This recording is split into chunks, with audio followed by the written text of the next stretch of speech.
Coming up on this week's show, Xbox makes it easier for everyone to get involved. And we're going to be talking about Australia's largest fighting game tournament, BAM 10, happening this weekend. DOTA 2 launches off with ArenaLan from Redbull. And Black Ops 4 has been announced with no campaign mode.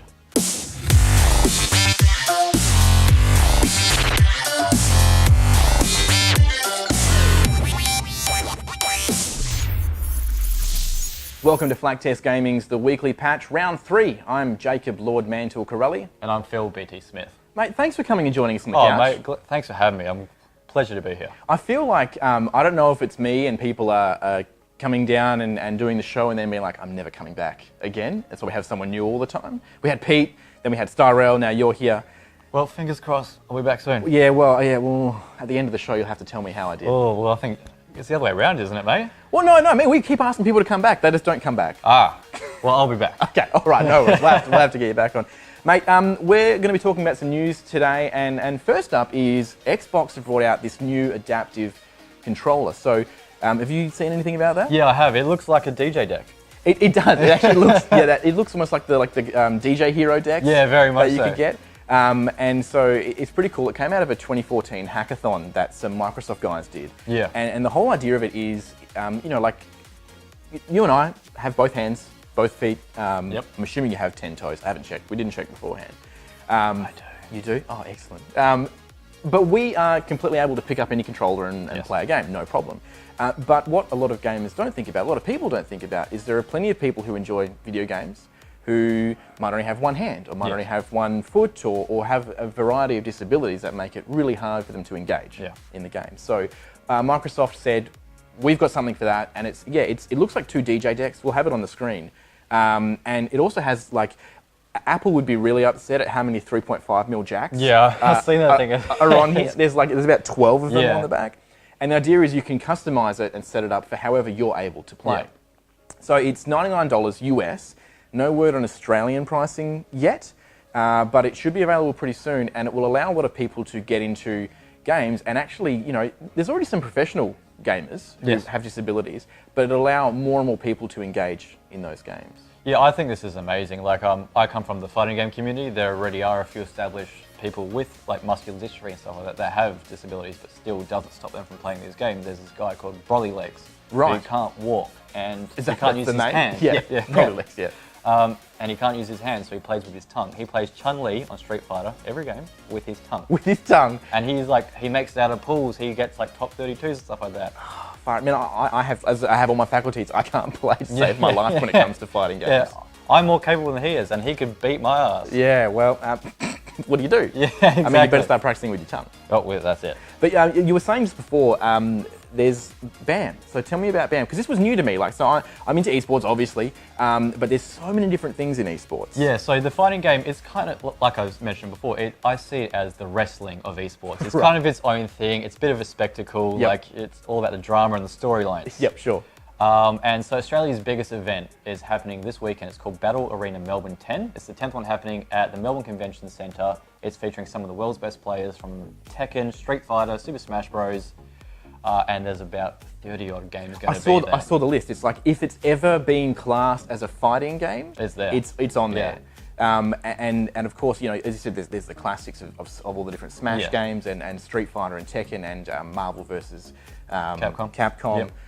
But tell me a bit more about it. Like, so it's not just Australian guys playing though, right? No, so we've got a bunch of like the world's best players going to be over there. Takedo, who was ranked, I think, #2 in the Capcom World Tour last year. He's going to be there. He won EVO last year, which is the biggest fighting game tournament of the year. Armada, who's the greatest melee player of all time, he's going to be there. No small measure. Oh yeah, no small measure. Like, he's cements himself as the best. Right. There's a melee player called Chudat, who's top 15 in the world. He's going to be there, and then our boy Spud, who's #1 in Australia, fighting his way to get to verse those guys and hopefully cause an upset. And you're going over to smash the competition after we finish the show, well, I presume? That will be the plan, but better start warming up your tongue. Yeah. Right, so, and it's live. You can watch it on couchwarriors.org. They've got, I think last year they had 5 dedicated Twitch streams. Yeah, they there's probably a lot have of 15 streams this year. Yeah, there's usually one dedicated for each major game. Yep. So just go to their website, you'll be able to find out there. Yeah, couchwarriors.org, I believe. That's right, yeah. Mate, if you're into like esports or fighting games, I do recommend going check out. This is Australia's finest and some of the world's best as well. Awesome. So we'll have all the details on our website, and we'll have a write-up on flaktest.com following the competition, which ends today, and you'll be able to catch all the news there. Yes.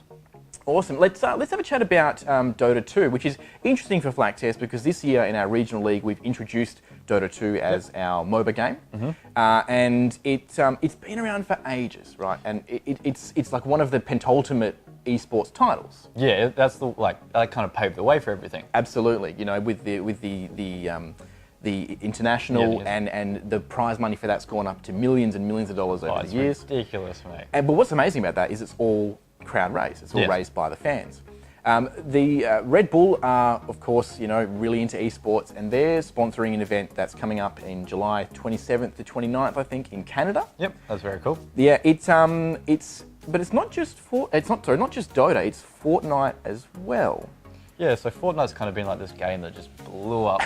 It's a phenomenon. That's what you have to call at this point in time. Yeah, absolutely. It's the #1 game on Twitch, constantly overtaking the league and everything. It's just the most viewed game at the moment. Have you played it? No, I haven't. I've downloaded it 3 or 4 times, played it and gotten upset at how I was being beaten by 12-year-olds. Yeah. and then had to remove the game and then come back to it later on. But look, I'm trying to think what the centre's called. It's over there in Canada. We'll have the information on the screen.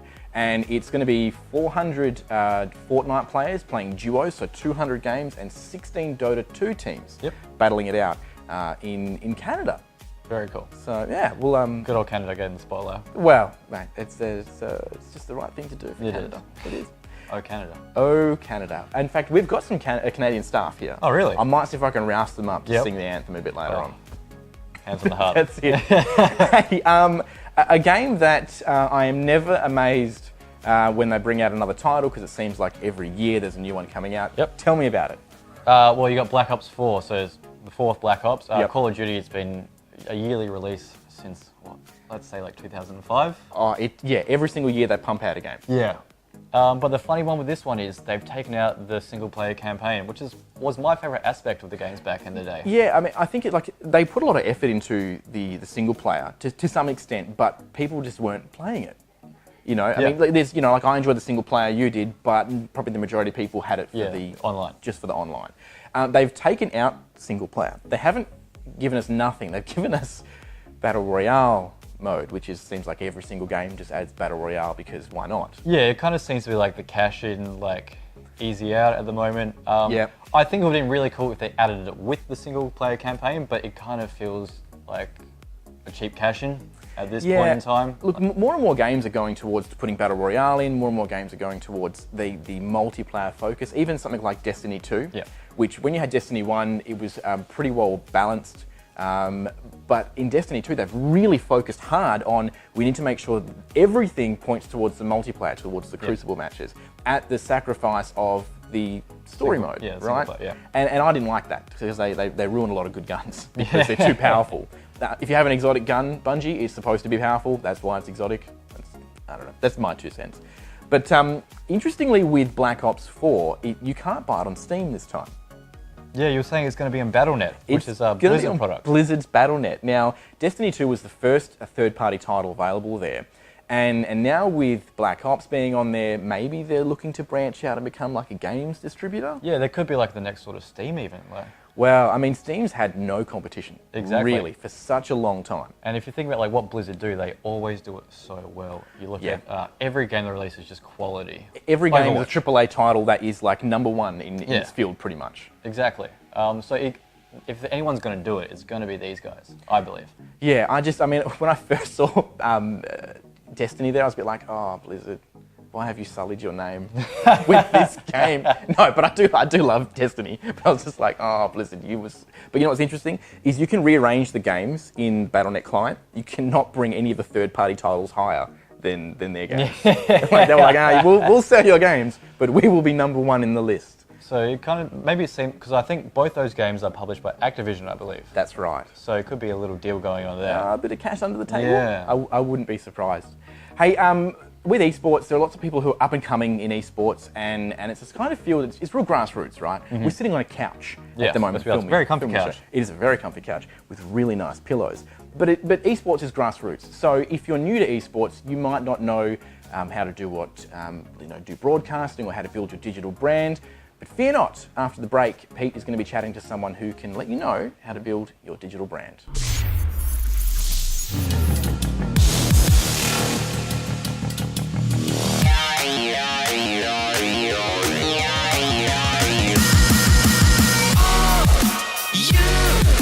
Something that I want to talking about me, rocking on beat, talking about walking on my own 2 feet. Oh, you got something that I want to talking about me, rocking on beat, talking about walking on my own 2 feet.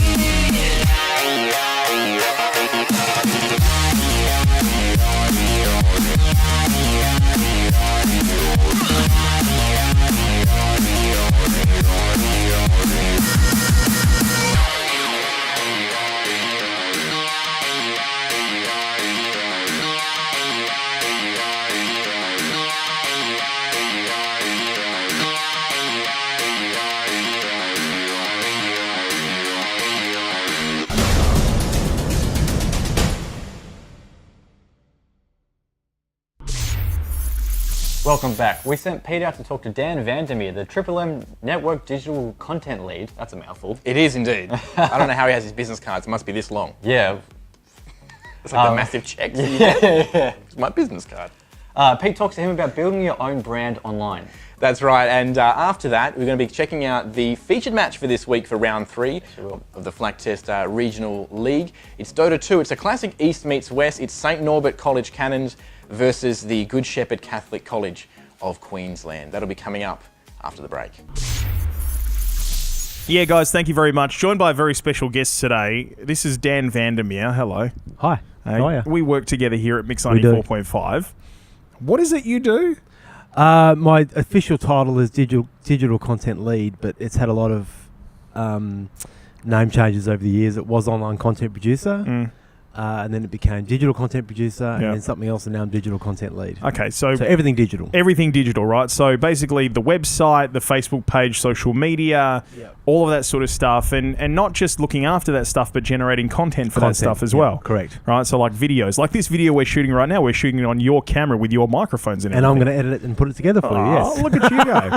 Now, the people that are watching this, in particular that we're throwing this out to, are the Flaktest high school esports clubs around Australia. Yep. And what I wanted to talk to you about today is, as a digital content lead for a leading radio station, in fact, Mix 94.5 is part of the Southern Cross Austereo's Triple M network, and across both Triple M and the Hit network as well. For those of you that live here in Perth or around the country, you'll know that by the stations prefixed by the word Hit. So here in Perth, it's Hit 92.9. Triple M's is Mix 94.5. We're also pretty much the biggest digital company just about in the country, especially when it comes to sort of media and radio and broadcasting and stuff. And right? we've done it for a long time. So over, I think, 11 or 12 years now, we've had this sort of team producing this kind of content. Websites used to be just a website, enter now, about the shows, and now it's content. Yeah. So for a lot of the people that are watching, right, they're gamers.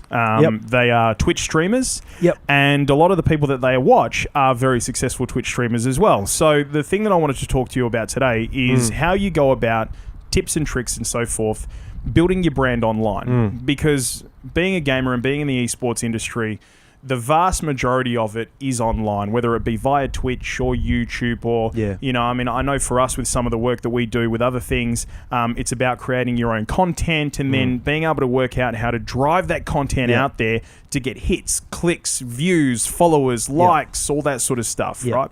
So let's start at the very top, okay? When you go about your sort of day, what are some of the things that you are looking for to get people interested in what you're going to put out? Yep. It's changed a lot over the years that I've been doing. I've been doing it for 11 or 12 years now.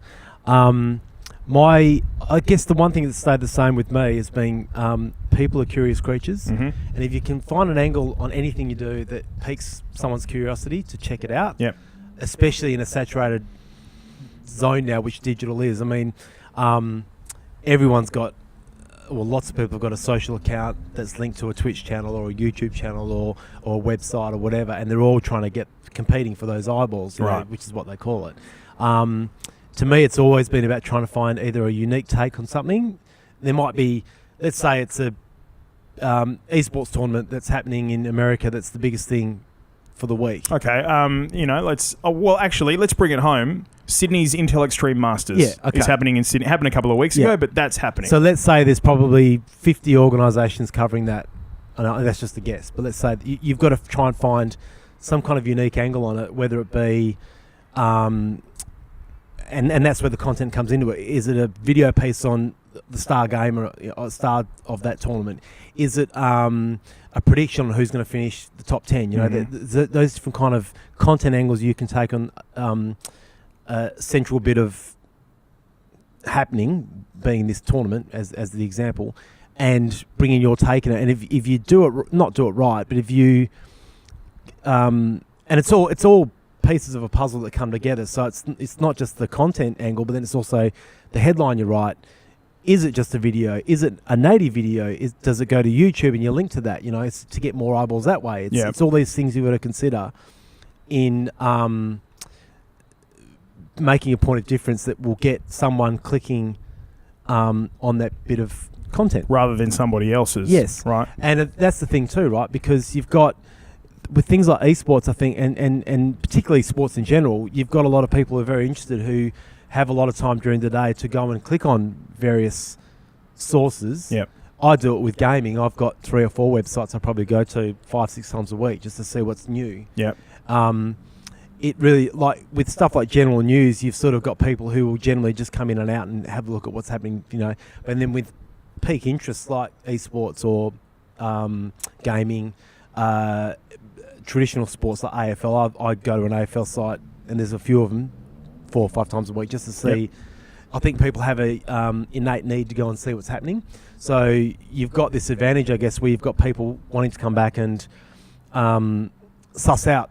If they're interested in esports, they might want to suss out what's going on in Sydney, you know, and then check every day how things are going. So you have got that opportunity with people already having an interest in it. Yep. But then you've got to try and grab them and grab their attention with your bit of content that might be a bit different to someone else's. So there you go. I mean, you pick something's happening, for example, and if you've got a passion in it, that helps a lot too, because there's a natural drive there to look for information and talk about it and have an opinion on it. And that's really key too, because if you've got a passion for it, you obviously know a lot about it. Yep. And you can't fake it online in a niche thing, like, not niche, in a thing that people have a genuine interest in, like esports, because if you do, you'll get found, and you do try and fake it, you'll get found out pretty quick. Well, the guys that I train in the Flaktest media team, one of them in particular, his name is Coffee, and we started out doing a story a week for him, and he's been doing a story a week for us. And one of the first conversations that I said to him, in esports and gaming, what is the thing in esports and gaming that you are most passionate about? Yep. Which game?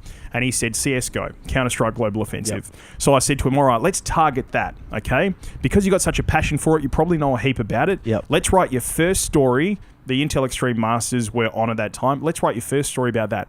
And he did that, and he came back to me with that.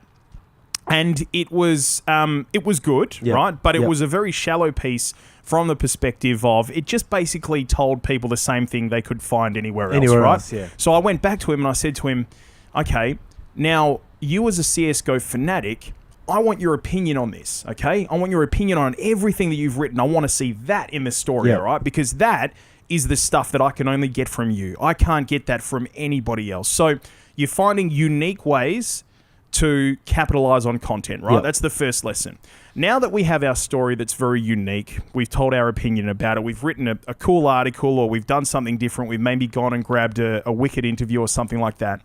How do we go from putting that on a web page to getting that out there to everybody? That's a really good question too. And that's the thing that changes, because particularly I personally rely, and this is our audience, but I rely on Facebook to get a lot of my traffic. Mm-hmm. And that's changed a lot over the years. 5 years ago, it was completely reliant on, with the radio stuff, connected to the radio cell. So it was you on the air going, hey guys, I've just seen the most amazing video, go and check it out. And peaking, again, it's that driving that curiosity in people's heads. Radios are great. Sorry, what Dan's talking about is here at Mix, I'm a broadcaster, I do a radio show. and obviously we've spoken about this. You do all Yes. the digital content, so Yeah, it was so- my job to say, hey, if you're listening right now, the Royal Wedding's on this weekend. We've got everything you need to know at mix.com.au, for example. Correct. But that's sort of changed a bit now because social's such a great driver of web traffic. Again, it's that unique sell on that unique bit of content. BuzzFeed were probably, and for those who don't know who BuzzFeed is, well, they probably do. It's probably the world leader in disposable content. You know, and they're famous for lists. 5 reasons why you need to watch the Royal Wedding this weekend. Now, a lot of people are trying to replicate that, and the problem is now that there's a whole bunch of people doing the same thing, the same kind of sell.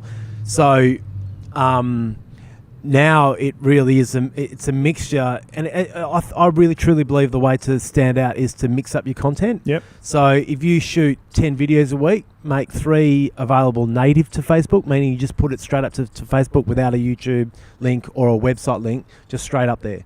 Because you're not only going to keep Facebook guessing in terms of how you, because they don't like predictability. They like you to be unpredictable. Yep. Because it means that you're engaging with your audience, and this is just Facebook.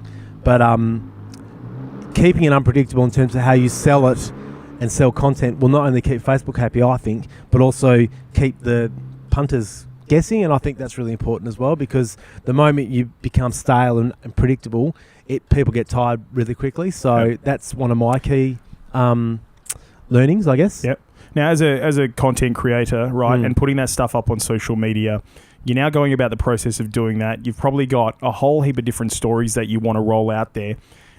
It's also about, and just touching on that point, it's also about achieving balance, right? Yep. So, you know, you don't want to, for example, if you're going about scheduling your Facebook posts, and you might schedule 4 for the day, you don't want 4 in a row where you're asking people to comment with this or that, right? You probably want... How would you go about scheduling a balanced run of Facebook posts for the day? I try and... I mean, we're sort of driven by getting clicks to the website, so that's one of my KPIs, is to get website traffic. Yep. So the temptation would be make everyone a link to the website, but I sort of can't, because again, I think social media is very transparent, and you get found out pretty quickly if you've got an agenda.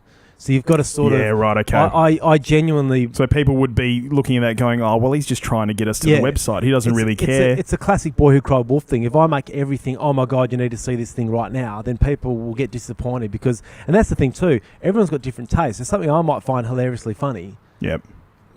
You know, there's probably 40% of people on our Facebook page, for example, who don't. But therein lies the beauty about the digital side of the world that we live in, though. You can find your audience. Definitely. Well, that's exactly right. Because they're out there. They are out there. They truly are. And I think my honest thing about social has always been to be genuine, because then you are and have this sort of prominent in your content plan, is that you're not always going to please people all the time. Mm-hmm. So you got to be prepared for some, not backlash, because I don't generally try and farm for backlash, but there are going to be people, you might put something up saying it's hilarious, and you got to be prepared for someone to say, I actually thought that was lame. Yeah. And you just got to move on from that. Yep. Because but then again, there's an opportunity to engage with that person. Yeah. You know, I think a lot of people are genuinely interested in interactions, and I think if you, with any kind of thing, if you have a Twitch stream, or if you have a social page in Insta or Twitter or Facebook or whatever, Snapchat, if you are genuine interactions, I think you'll find that audience. Yep. Over time. Can we talk about that for a moment? Sure. How important is it that if people are starting to comment on your feed for social media, that you are actually engaging with them, and, you know, whether they might not even be answering, like asking questions or anything, they might just be leaving a comment. You know, is it worth the time to even just go ahead and like that comment as your page or your... 100% yes. And the reason is for that, I don't particularly like Facebook. I actually dislike Facebook intently, but I need it for my job and I guess my career. The problem with Facebook is that they change the rules all the time, and the most recent one has been they now penalise people like me and you, I guess, with pages whether it be Flaktest or the Mix 94.5 Facebook page that I run, or the Game on Australia that we do together, they penalise organisations like ours that are just trying to build audience by Like and asking. all that tag. I mean, that tag a mate who'd love this. I love all that stuff, but they now penalise that. They actually see the word tag in your post, and they will penalise it. They will make it less likely that you're going to appear on news feeds. So the learnings lately that I've got out of a lot of stuff I've read is that the more you interact with your audience through comments, particularly. So you put up something. It used to be for me, I set and forget. I'd put a post out, set it, and then forget about it, and just let it do its work. But now I've got to go back the next day and go through the comments and interact. I either just like a lot of comments, but if someone's taken the time to write something that's pretty cool, I reply. Mm-hmm. And in a way, that makes a lot of sense to me because let's say you've got a favourite band and you put up a post on their page, you put up a comment on one of their posts, and then either someone from that band or the band, or just whoever represents the band replies. It's a huge feeling. It's a huge feeling, yeah, it's right? awesome. And you're like, oh, and that is building that community that I think Facebook initially was always built as a community building tool. Yep. And it got taken away from them a bit with this whole clickbaiting and stuff that a lot of organisations, including us, I'm like to say I'm a proud anti-clickbaiter. But every now and then you just have to say. You won't believe you what won't you're believe gonna what you see just here. see, Yeah. because sometimes it is unbelievable. Yep. And I really feel like I've always done that really well. I don't clickbait for clickbaiting sense. I just clickbait when I know that, to me, that was unbelievable. Yep. So, okay, we've got go and find a unique way of delivering content, unique angles, all that sort of stuff. Get great content from something that you're genuinely passionate within, and we bring this back to the Flaktest high school esports clubs, within the gaming, within esports, all that sort of stuff. Go about, balanced Facebook posts, interact with your audience that are taking the time out to write you stuff on the Facebook posts and all that sort of stuff as well. And, I mean, you mentioned this. I think this is really important. Keep abreast of or keep informed of the changes that are happening in the social media space because, if you're someone who... Let's take the Mix 94.5 Facebook page, for example. When Facebook decided to change its algorithm... in the last couple of months, how much did that affect the amount of people who would see Mix 94.5's Facebook posts? Yeah, well, I noticed a severe drop in interaction. So if you're an admin of a page, on every post you actually get a number of how many people it reached, and that number dropped significantly from, say, probably an average of about 6,000 to about 1,200. Yep. So Far out. more That's than amazing. half. Yeah, and it's actually taken me a little while to get used to because jobs like ours are built on numbers. Yep. And it's a bit of an ego hit. Even though I know the rules change, you're still seeing much less people interacting with your post than what you would have expected. So that's been a bit of an adjustment. But in saying that, it's affected everyone. So it's not just I'm part of a team, a national team. We've all said the same thing. So you're going through it with other people everywhere around the world. So that sort of made it a little more palatable, I guess, to know that that's happening. But at the same time, it's just made me, with a creative sort of leaning, to think, well, how can I either build that number again, or how can I mix it up to start getting better numbers? Yep. And that's where I'm at now. I'm now there's a... Like it's forcing you to be better at the Correct, yeah. So posting I on actually Facebook, don't begrudge them for it. Yeah. I don't particularly like Facebook, but I don't begrudge them for it because I think it's a smart way to, I guess, stop the people that wrought the system to get cheap traffic. Yep. There's not, to me as a user, and I'm fortunate. I've done a degree in web content back in a long time ago, so it's all going back to my university days. But I'm fortunate in that I really appreciate it, and don't appreciate it when I get let down by a link that leads nowhere. Yeah. Yep. And it really annoys me because I think at the end of the day, people have only a finite amount of time in their day to do stuff. And if you're wasted 2 minutes by going to this site and having a look and going, oh, wow, that wasn't that good, actually, Yep. I'm a bit annoyed. So I try and, with anything I do content-wise, whether it be website content but also social media stuff, I really strive to not give people a disappointment, because I think that's the worst thing you can do for your brand. Well, there's so many other opportunities for them to go somewhere else to find content and stuff that they're interested in reading about and all that other information that, if you do the wrong thing by them, chances are you're not going to get them back. So that's very important. Yeah, and you're not always going to get it right either. There's going to be times that you have a great idea, but you might execute it a little bit Poorly. Not poorly, just, you just might have missed the mark.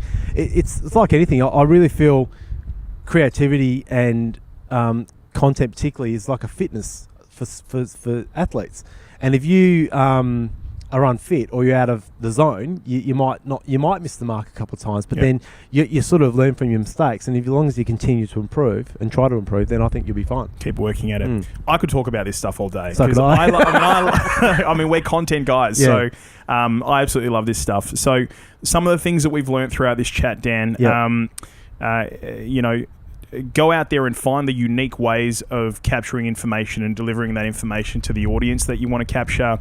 Do it with stuff that you're genuinely passionate about, because you will have that extra drive to deliver it passionately and talk more passionately about it. Have opinions on things and don't be afraid to share them, because those opinions they can only get with you. Deliver on what you say if you've got a big headline, right? So if you're going to say, this is huge news, make sure when they get there, it's huge news. Balance your content when it comes to scheduling on Facebook and so on and so forth, and follow that content up if people are starting to really interact with it, because they'll really appreciate that. Mate, we'll run out of time, but if there's one last thing, one final thought that you could leave with the students watching this from the high school esports clubs about the content that they're going about putting up and how to stand out, what is one thing you would say to them? One thing, I think with anything, is be yourself. If you're yourself and you are comfortable in that and you can portray that online, people will find you. Yep. The right people will find you, and you'll end up, and whether it's an audience of 10 or 10,000, as long as you're creating meaningful interactions online, then I think that's worthy of anything, really, because that's where we're meant to be now in this brand new world of digital. Well, not brand new, but you know what I mean. The evolving world of digital. As long as you're yourself and you're passionate about what you do online, then you'll be fine. Yep. There's 8 billion people in this world, and about 2.5 billion of them are online. So, if not more. So you will find your audience. You will find your audience, All right. Dan Vandermeer. No. Are we doing that? Oh, that was awkward. Can we edit that? I don't know. No. How's it going, guys? Welcome to the Flaktest Gaming Live show. Today we have round 3 of the DOTA 2 Regional League. We have St. Norbert's College coming up against Good Shepherd College. I'm Killaroo, and joining me TCG. How are you today, mate? I'm good, man. I'm good. Happy to be that's here good. on the casting couch. Happy to watch some Dota? Yeah, man. Keen. Can't wait. Awesome. So what this is, if you're not aware, it's high schools around Australia playing up against each other every week in Dota, coming into a ladder. So today we have the top 2 teams. Both have won the 2 previous rounds, so it's going to be a battle for the top. Got the good teams playing. Going to be some exciting stuff. Hope to see some Dota. What are you looking to see today, TCG? We've seen some patches coming out quite often. What things are more common in these type of tournament games? Okay, so for these guys, we've had a little read of their info sheets, and they've listed a couple of heroes they like playing. Yep. So I'm hoping they kind of stick to what they're good at. Pick the heroes they're comfortable playing, play their own kind of game. Don't try, too hard to play the professional meta scene. Yeah. So rather than falling into the trends we're seeing, just play what they're comfortable with and play to their comforts, pretty much. Yeah, for sure. And I think one of the teams, they mentioned that in their pre-game warm-up, they researched other teams. So I think it'd be really cool if they ban out the other team's comfort heroes. Yeah, do you think this information they've been watching the games, maybe even the scrims, the practices, just working off of them and see what they can maybe counterpick and things like that? I mean, sure, that's what they implied from the information sheet. I'm not sure if they've been real doing their homework on it. Instead can't of fault doing them. the actual high school homework, maybe this is what they've been doing. But hey, that's what I was doing in high school as well. I'm sure that's what you were doing as well. For sure. I know. At least in the take my little notes here for the current meta. Wisp, very popular hero, in my opinion, pretty imbalanced hero, very strong. I would love for some Wisp to come out. Yeah. Leshrac, Beastmaster, Doom, all great first pick heroes. Definitely. There's pretty limited offlane hero pool at the moment. So do you think we'll see Wisp getting banned out straight away? I don't know. Maybe if the one team knows the other team plays Wisp, they could ban it out. Do we know if any of these players are Wisp players? I'm not sure. I think, I think there was one that said they were pretty comfortable on Wisp. So hopefully we'll get to see that today because that hero is pretty fun to watch in these tournament matches. we want to be able to call. We want to be careful. I know on one guy's information sheet, he was asked to not to reveal his heroes. Okay, so maybe no one plays Wisp. No one plays Wisp at all. Don't. All right. So we're ready to go to the game now. If we want to get straight into it, we'll get the draft going underway. So if you're not aware, it's captain's mode. So what will happen is each team gets to ban 3 heroes, then each team gets to pick 2, then each team bans 2, picks 2, bans 1, picks their last one. So it's quite a strategic point in the game. Obviously, it's going to line out how the whole game will play with what heroes are playing and what roles and things like that. The current meta TCG, what are we going to see? Are we going to see a solo offlaner? Is the jungle back in? It's pretty. That's the good thing at the moment. Like, it's pretty open. You can kind of play it how you want to play it. No, the jungle's not in. No, there's no jungles in this meta. No one's no jungling. jungle legion. We're not going to see that. It would blow my mind to see a jungle legion. I think that'd be pretty great. Exciting. Yeah. I'd be hyped for it. Who have we got? We got. So we've got St. Norbert's are playing as Cannons Blue, and we've got Good Shepherd playing as Lewis Rebarn. So straight into the game now. First ban, Slardar Ricky. Pretty common. Ricky's been a nuisance in my pubs for sure. It seems like. Who's the Ricky player on my little sheet here? Okay, so it looks like these guys have Lewis Reborn have researched cannons and they've banned out they're banning out the other guy's company hero. He plays. That's smart straight out. They know right out of the gate exactly what I wanted to see. That's pretty hype. And maybe they banned out Ricky because they banned out Slardar, so they thought Slardar could counter to Ricky. So That's true. They saw it coming, and there we go. The Wisp ban straight out. We saw it was going to come. Yeah, Lewis Reborn were actually first ban, so they just banned Ricky off the bat. Off the bat, straight up. They've definitely done their research, and obviously Wisp gone. It's a bit of a broken hero at the moment with the new update. You don't need to buy boots. That's straight out one item. You're saving 400 gold, is it now? Yeah, you could get the best boots in the game just by walking next to a fast hero. Yeah, that's it. And Omni Night Out. Hero that's definitely coming more into the patch. We see him play offlane quite a bit because he doesn't need to go back. He's got a lot of sustain with his health and with his heal and things like that. So pretty standard ban coming out there. He's a pretty popular offlaner. I like the Slardar ban as well. I know, lots of things from old metas, like for example maybe the Luna Shadow Demon combo, or Nake Slardar combos. They're still really strong. Yeah, definitely. They can still work really well. So banning out Slardar, it's a Earth nice ban. Spirit. Do Cannons Blue have an Earth Spirit player? Because that's not the ban we always They do. S-Stat, Earth Spirit. Yeah, so he's obviously very good on the hero. They've obviously done their research here on the St. Norbert's team here. They're coming prepared. They do more research than my team does. Maybe that's why we're not in Div 1, hey? Yeah. Alrighty, so now we got Cannons Blue, second ban coming up, third ban coming up now. Sorry. So kind of 3 Earth Spirit, Wisp, Ricky, Slardar can all be played as POS 4s. There's 3 POS 4s already banned out. And we see the Lich ban, a hero that was picked. How much was Lich picked for last TI? I think we saw that hero in every single game with his armor and his sacrifice. When he's doing sacrifice. Yeah. He's just a very annoying hero. Yeah. Dual lanes are very strong at the moment, so like an Axe Lich dual lane can be very, it's hard to lane against it. And with our first pick, Jakiro, good hero. You can even play offlane, even mid if you want, but I imagine we will see it come in as that POS 5 support.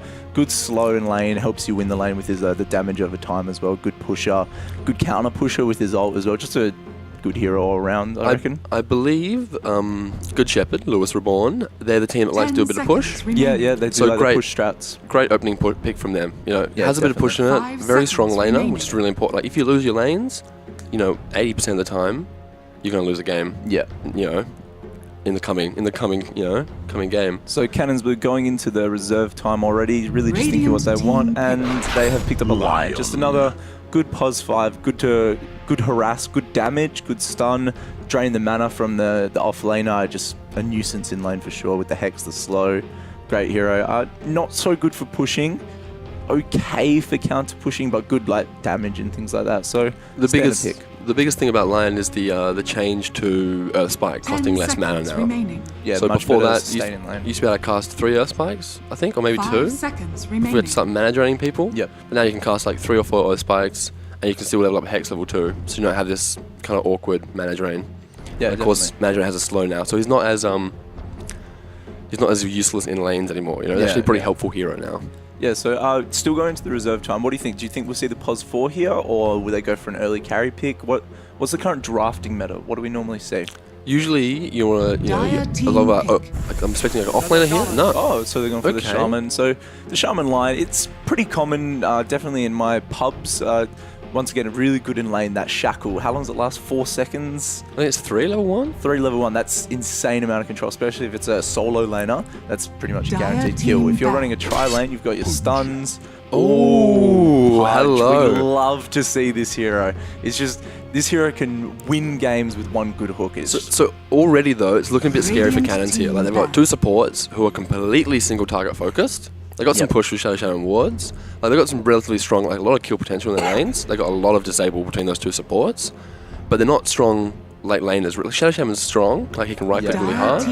But if they're dual laning, he's not going to bully out a Jakiro. yeah, there's you no know? way. And if a Pudge is running it in with a Rot on, there's not that much They're he can pretty do. squishy little So heroes. we see the Lesh ban, another common hero we're seeing more and more. Good push, good counter push, good damage, can be played in a couple different positions. And the Bloodseeker. And the Bloodseeker ban. That's not a pick or a ban we see that often. 10 seconds. Bloodseeker's not listed any of our Good Shepherd's players are listed as one of their 5 heroes. seconds So remaining. Maybe, I don't know, maybe it's just something they don't like going up yeah, against. maybe it's one of the, you know, Yeah. I can vibe that. You Yeah, know, just no one one of likes those playing versus heroes is Bloodseeker. like, I don't want to play that hero. I hate it. Yeah, that's like me with Husker. I don't think I've ever beat a Husker. Yeah, especially with like a a Huskar or a Bloodseeker. Yeah. It feels bad to lose to. Yeah, Even if it's not exactly. the strongest hero in the meta at the moment, Yeah. if you lose to it, it doesn't feel good. Yeah, you know? and it's one of those heroes that can just win games as well. Like, if you have your Bloodseeker running around just picking off your supports constantly, it's so hard to play up against. he can definitely get out of control. I guess the big AoE Radiant silence is pretty nice. team That's those ban. 2 heroes as Ooh, well. We see the Medusa ban.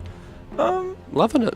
Yeah, it's a good hero, good pos 1, good damage, it's good sustain coming into the late game. And it's okay against the push, with the snake, it makes it really hard to push into, killing your creeps, getting rid of all your mana, so things like that. So yeah, what do you think we're going to see Radiant out? Oh, the team pick. PL ban. Okay. Okay, they ban out. Well, Medusa and PL. Yeah. What's your opinion on this, Killaroo? Well, Do you think PL counts as Medusa, or do you think Medusa counts as PL? Well, it depends on the item build, right? If your Medusa goes Ags, PL's done. But if your PL gets an early diffusal, then he's a nuisance for that. So a lot of the time, like you'll just go more of a like a Mignonia build. yeah. On the 10 like, I think seconds committing to the remaining. Ags is a bit. I think I've tried that True, in a few of my true, yeah, pubs. the It felt a Mignonia. bit not so helpful, you know. 5 But seconds remaining. so you have that kind of phase there, 30 minutes into the game, where PL can easily go and eat your Dusa. Yeah. Then as it goes later on, Dusa gets stronger and stronger. Yeah. So I'm assuming that cannons are thinking, they ban out Medusa so we can pick a PL and just Yep. run at you. So they ban out the PL themselves. And again, also, just an annoying hero. Yeah. Oh, I hate versing that Dire hero. You Yeah. never know what one's real. It's So take out. Nice. Oh, okay. So I imagine that'll be a pos 3 Night Stalker with what we've got now. Good hero. I believe this is Professional Idiot's hero. He's listed Night Stalker, but yeah, offlane Night Stalker. We don't see it as often as we used to, but we normally see it in that pos 4 role. But it is a good hero. It's got good damage. The utility's great. If he gets an Ags, the amount of vision you have at 10 nighttime is seconds remaining. insane. And with your ult, you have night uptime for 40 5 seconds seconds longer as well. remaining. It's just a great hero for your team. That's always the question though. Like, if you're running a Pod 3 NS and you're spending your, a core roll buying Ags just to get more vision, Yeah, true. it is great versus Pudge, sure, but it seems like a weird choice of. Oh, okay. We see this hero a lot played in the offlane. Great damage with his Q. His Firestorm is insane. It's a great way to get the carry off the creeps. He's a very, very beefy boy. Yeah, Hard to very bully. tanky boy. You cannot kill him very, very quickly. You do need probably 2 supports in your lane to be able to do it. I mean, they've got the right supports for it though. They do the good stuns, the good control. 10 seconds Don't let him get out his Firestorm. Just team keep him under. They've got like 4.5 seconds of lockdown between those 2 heroes by themselves. Yeah. So cannons have obviously noticed. 2 strength heroes. They don't do too well up against OD. Yeah, So and also if just- it's a safe lane OD matched against his Underlord, Yeah, very and he's well. just doesn't stunned there it? forever, he's just going to Astral Orb him to death, and he's going Yeah. to be dead real easy. Like Radiant team ban. that's one of the few heroes that does not do Oh, well. an Invoker. Okay. God, I love the heroes we have in this game. Real just, those skill heroes. You got your Sunstrikes, your Hook, your Night Stalkers. I'm just really excited to see what we got here. Some real big play heroes, yeah. And, Invoker's my hero as well. So great to see what he can do. Maybe I can learn a couple of things from these Yeah, for young sure. lads. I wonder who's playing. The Invoker is. Let me just check my 10 notes. seconds Do we have an remaining. Invoker player? Yeah, we got a Invoker player. Yeah, it's the it's. 5 Is he on there, seconds Caspi? remaining. Oh no, other team. They've stolen his Invoker. Oh, well. Maybe he's just going to think, you know what? You think you're an Invoker player? I'll show you how it's done. Yeah. But so, assuming OD's in the middle lane up against the Invoker, who wins that lineup? It's pretty like, with Invoker, most matchups, it's pretty kind of 50-50. Pretty skill dependent, really. Yep. Like Invoker can pull ahead if he plays it really well, but I'd say it's, at least at the low levels, a little bit OD favoured. Just having Astral to mess with the last hits. Yeah, If he's Astral the guy, deny your own range creep, a lot of XP there. Yep. So we see the Faceless Void Band. Just one of those heroes that's really good. You can play it carry offlane. You can even play it mid if you really wanted to. Chrono can win you or lose you fights. Great hero, especially time walk in the early lanes. So hard to kill. And an Ursa ban. Okay, so Good Shepherd, they're assuming that OD is going to be mid. Yeah. And do you think the OD will be mid, or do you reckon they'll put him carry? I think it'd be pretty next level to put him carry. Yeah, I think it would do really well. But then, what would you pick mid against that Invoker? Like a TA? Yeah, TA, SF. There's some pretty classic counters to Invoker in mid. You can't do much as an Invoker if you're versing a TA. Yeah, the creeps denied. It's not unplayable, but it's not a great lane for you. Alright, so we're going to see Good Shepherd's carry pick coming up now. They do have a whole minute 40 to work with reserve time, so they might just let this run down, really think about what they want, do some last minute research. There's still a lot of options for, like, you ban out the Ursa to make your Underlord lane safer. Yeah. There's still a lot of hard matchups for Underlord left. Yeah, Monkey definitely. King demolishes Underlord in lane, really hard to lane versus him. Luna's okay. Like, pretty much a Gyro is good as well. What carry works with their lineup best here? They've got quite a bit of control with the Invoker, the Jakiro, the Pudgy Underlord. They've all got good crowd control sort of abilities. So what carry do you think you're going to pick? A single target carry here, one that more AoE, range, melee? What are you thinking? I think you've got your team fight pretty locked down with an Invoker Underlord. Like, you're hard to find into. Yep, definitely. The enemy team, Cannons, they have barely any team fight. So I don't think team fight's an issue. Hammer, and that's pretty much it. You're probably mostly worried about being out of lane versus Night Stalker. Good gyro couple. Even more team fight.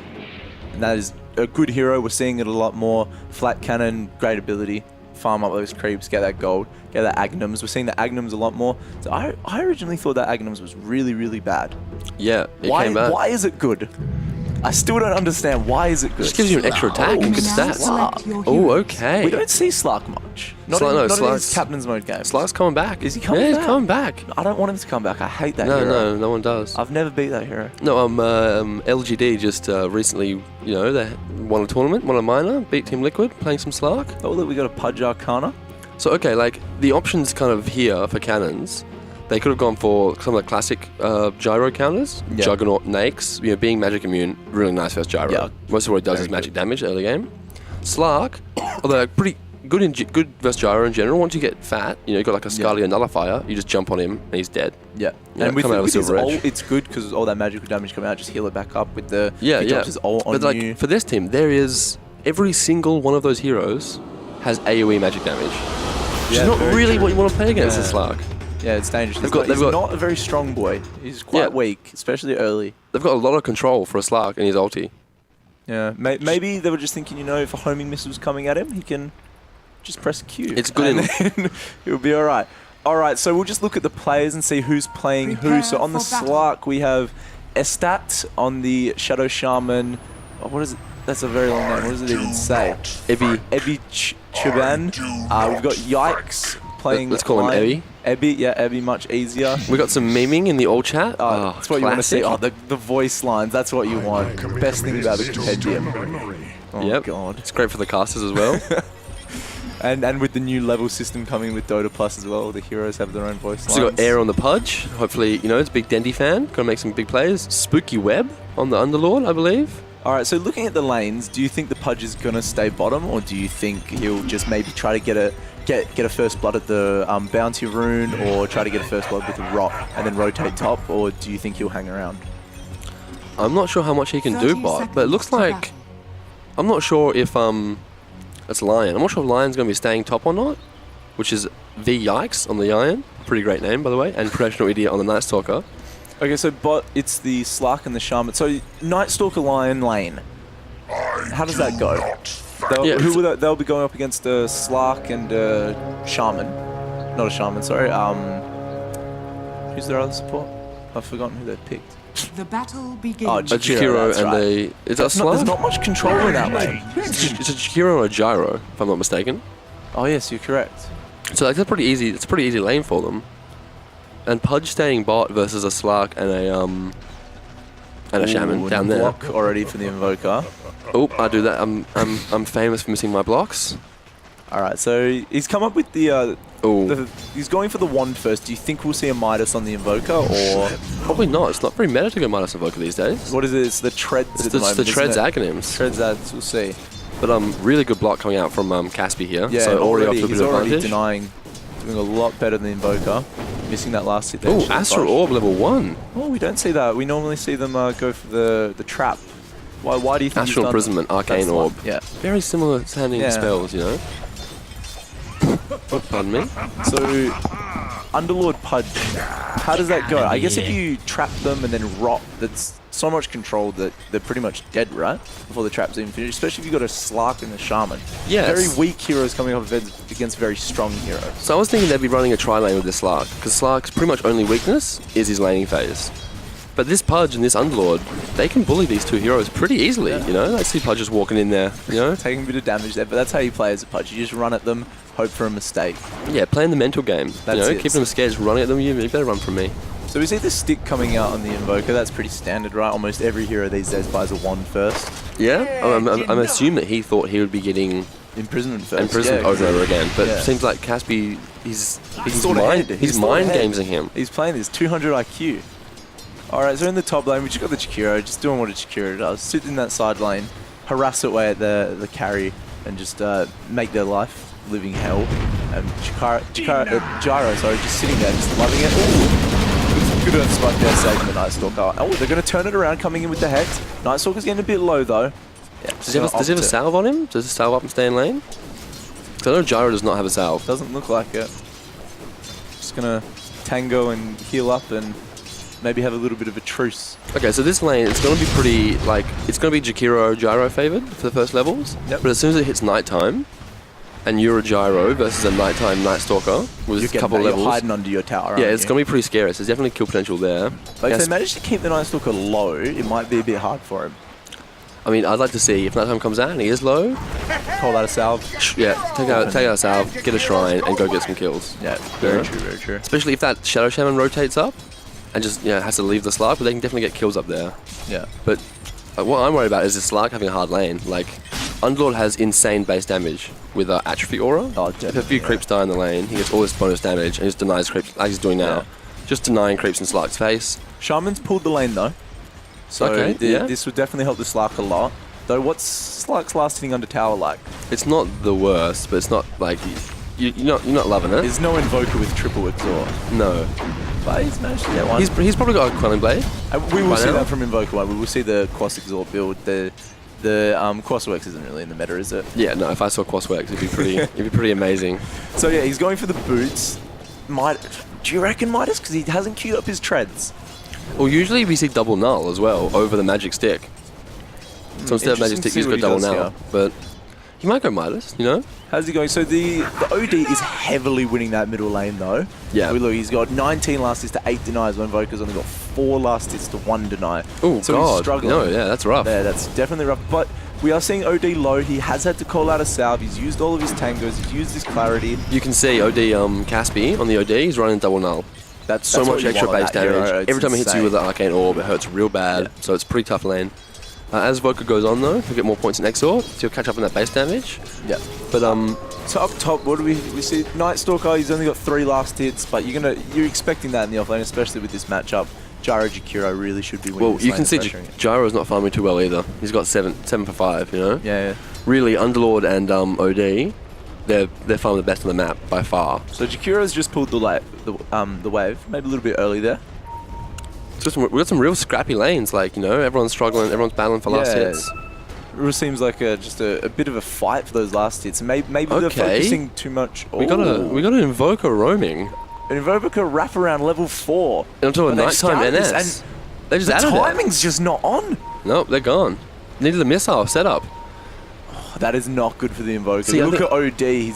20 Yeah, last hits ahead. OD's loving this. He's free. That's- Good TV back to mid though from Invoker. Get back there. Don't miss too much. He Don't miss too much knows- CS. Don't miss any last. He XP. knows it was a wasted gank, so he's got to get back there as soon as he can, try to recoup that loss. Okay, so what I think I would have liked to see is they've got kill potential up in that top lane. Oh, here we go with Shackle oh. onto Pudge. Where's Underlord? He's trying to get the bounty runes. And Pudge is by himself with the Pudge is The dead. leash coming through. Or is he going to die? One more right click. Will he die? Yeah. No, he won't. That's First the blood one by on Slug. S-Tap. Well played by Good Shepherd there. They knew that there was no Underlord. He wasn't there. They had the vision that he'd gone to go get the rune. We've got another Invoker rotation down. But it's not good timing again. No? He's got a haste rune. So not wasting much time. Not wasting much time, but once again, look at the last hits. OD 32, Invoker 6. He's struggling. I think he just really needs to say, all right, I'm not ganking anymore, guys. I would love to see Invoker just sit in his lane. I'll try to hit some stun strikes maybe. Oh, but here we go. The wraparound with the Pudge. They're going to go for the Slark. Then opt to go out. I guess going for the Slark as a Pudge, not great. He's just going to leap away. You can just leave away unless you If you play go real for and get in front of him. the Shaman then, though, he probably would have got the kill when he was in the side shop if the Underlord reacted.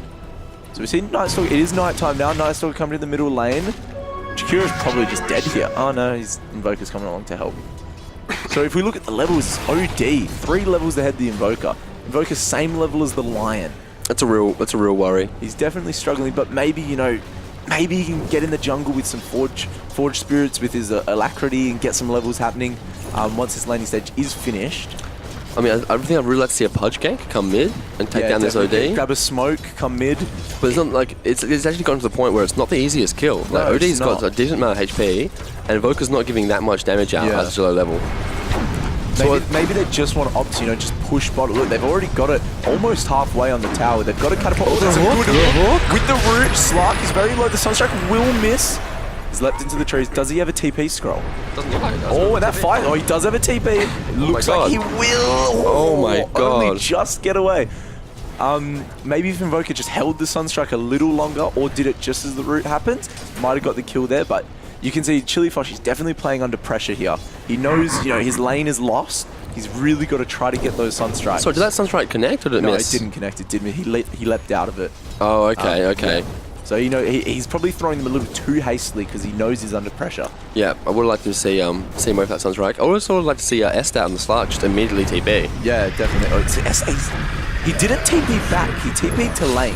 Okay. Sunstrike is thrown. Does miss. Oh, rough. So, what do you think? He's not level 6 yet on the Slark. Do you think he should just call out a salve or a Shrine is up? Maybe they should opt to a Shrine. Then again, they'll lose their tower if they push out. So this is actually a hard lane for this Slark. This tower is probably going down either way, right? Yeah. Shadow Shaman, Slark, they're not defending this tower. Unless someone else comes down here. Is that the right thing for St. Norbert's to be doing here? They know, their mid lane's lost. The Gyro's doing okay up top. Do you think instead of the Pudge ganking, because OD will be a hard kill, do you think they should just say, okay, we're just going to get this tower, get that gold, make sure they don't deny it? Ice Path coming out connects with the Lion. Here we go. Missile into Cannon. Sunstrike as well. Here we go, Will we see a Sunstrike. Sunstrike? Oh, there's no mana. Lack of communication, but we do see Oh, he's still dead. Barrage, and he does go down. So that's good play coming up from St. Norbert's. Good Ice Path control, putting it behind him so he can't run backwards. Yeah, Night Stalker in daytime. It feels Yeah, bad. exactly. He's so slow. Gyro's just such a fast hero. Shooting you full of rockets. Oh, Pudge. Yeah, see, we need to see a hook on this on the Shadow Shaman. He's trying to make something happen rather than just playing the lane. And then, almost gets him. When Slark gets level 6, it's going to be very hard to smoke. It's already hard to kill a Slark. I'd really love. Gyro's ganking. Okay, there's a lot of rotations. The only person that doesn't seem to be rotating is bot lane and this OD. It's OD's not just a farming bad away. time. The creeps are halfway. They're coming behind. Will the Ice Path connect? No, it will not. Will they just commit for this? Because they do have Cold Snap. He might still be dead. It's a hard kill though. It's a hard kill to get. Does he have his ult? He hasn't ult his ult. See Rocket Barrage there, all just going on the on the all creep. going on the range creep. Poor range creep. Now, Gyro, very low. Now he's going to have to go back. He's lost a lot of last hitting in his They got top a lane. shrine. They got a shrine. Oh, They'll they got a shrine up. Alright, they'll shrine up. That's okay. Not too bad then. This bottom tower is still halfway. I would really love to see Air on the Pudge be looking for the hooks on the Shadow Shaman. Yeah, If definitely. you hook the Where Shadow is Shaman at Shaman, the moment? he's 100% dead. Shaman's actually scouted out the Invis ward. Maybe before the Slark gets level 6, maybe they should try to kill him now. Okay, they might set up a kill on Pudge with this one though. Oh nope.